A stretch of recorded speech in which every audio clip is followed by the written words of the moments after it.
అపోస్తలుడైన పౌలు మరి విపరీతకన ఉపచారము చేసే తన జత పనివాడైన తోటి మరి కలిగిన వ్యక్తి చావునకు సిద్ధంగా కలిగి ఉన్నాడు.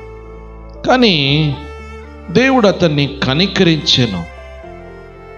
అంటే దేవుని కృప తిరిగి ప్రభు స్వస్థపరచుట కొరకై దేవుడు కనికరించినట్టుగా మనం చూడగలుగుతున్నాం. దీని విషయంలో మనం దేవుని వాక్యము, నీకు వ్యాధి ఎందుకు వచ్చింది కదా, చాలాసార్లు మనకు చాలా వ్యాధులు వస్తూ ఉంటాయి. ఎందుకు వచ్చింది అని నేను కూడా పరిశీలించుకోవాలి. వ్యాధి